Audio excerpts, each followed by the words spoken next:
Hi everyone, welcome back to my channel. If you're new here, I am Myra, and today we are diving into the world of Instagram post design using Figma. Whether you're a beginner or a seasoned designer, I will be sharing the tips and tricks to make your post stand out. So let's get started. First things first, let's talk about Figma. Figma is a powerful design tool that is perfect for creating anything from websites to flyers. It's cloud-based, which means you can access your designs from anywhere and collaborate with others in real time.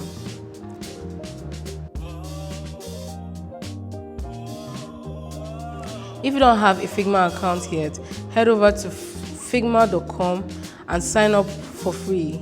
Once you're logged in, you'll see Figma dashboard. Click on a new file to start a new design. Now let's set up our canvas or frame. For the purpose of this video, we're doing an Instagram post. So we're going to just select the Instagram frame. So go to the right hand panel, click on the frame tool and set the dimensions to the Instagram frame, or you just click on the frame, go to your right hand panel, you see Instagram post and you click on it.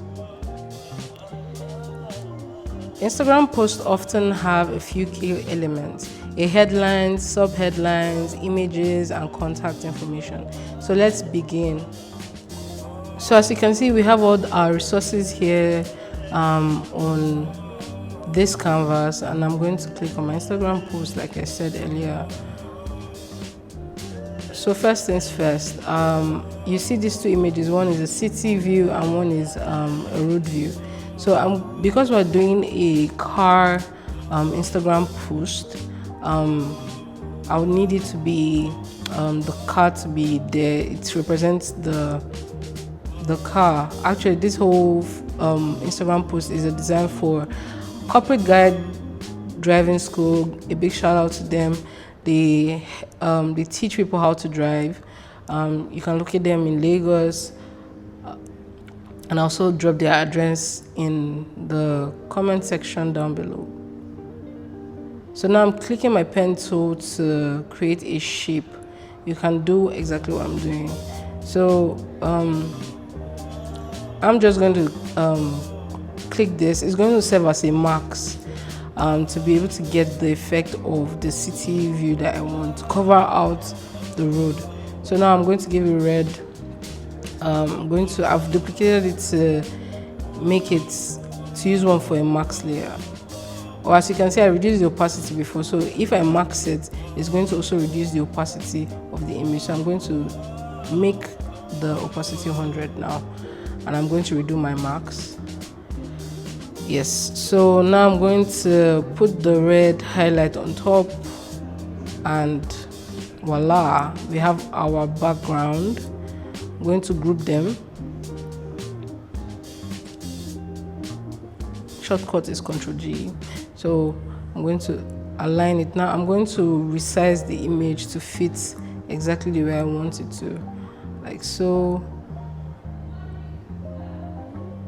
All right, this looks good. Now I'm going to get the car. I'm going to put the car image into the frame. As you can see, the car is red, so that's why it's giving the whole red concept. Actually, the brand color of this company is red and like yellowish orange. So I'm going to just now, because to make it give it a real effect, I'm going to create a shadow.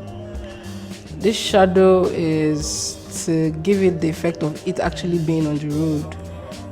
So I'm using my pen tool again, and I'm going to fill and make it dark. So notice this. I'm going to also make it blurry because this is too harsh of a shadow. So I'm going to click on it again, and you see the panel effect. I'm going to change it to layer blur, and then I'm going to increase it to like 20. So you can see now it is blurry, giving that shadowy effect. All right, so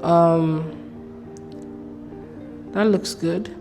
So now I'm going to add every other font I want. I'm going to place in the logo. The logo has already been done, so I'm just going to add it to my Instagram post. All right, and then I am gonna now create a text ready to drive, because it's meant to be like an ad is it meant to be an ad Instagram post. Ready to drive, it's a question, so it's gonna have a question mark. I'm gonna use Helvetica. I really like Helvetica. It makes things very bold, and so if you want to know more about fonts, you can leave a comment in the comment section if you want me to talk about fonts and how to use your fonts. All right, so this looks good. Add the question mark, because it's a question. All right, so I'm going to add some other things like the lines. You can use your pen tool to create this line. This line was gotten from Freepik as well. They have nice vector images, so I put that in. I'm going to reach out to us. We're ready to help. All right, so it's like an accent text to make everything like nice. I'm using poppings for this. Okay, the Instagram post is coming together, so I'm going to move the car and the shadow together. You can group them so that anytime you move the car, the shadow moves as well. I also got the car from Freepik as well. Every resource you see here is gotten from Freepik, so I'll leave the link in the comment section, and also I would put all the resources in a drive so you could practice with. All right, so now to create the contact section. Normally I already have like a contact, the way I create my top contact box. So I'm going to show you how I create my contact box. I'm going to use a rectangle and then add every single detail I need inside, and also give the contact box a popping effect. So I'm going to give it a drop down shadow as well. Yeah, so I'm just going to speed this part up a bit so that we can. But if you have any questions about the contact box, just leave it in the comment section below. I'll see it and I will address it like so.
And there you have it, a modern and eye-catching Instagram post designed in Figma.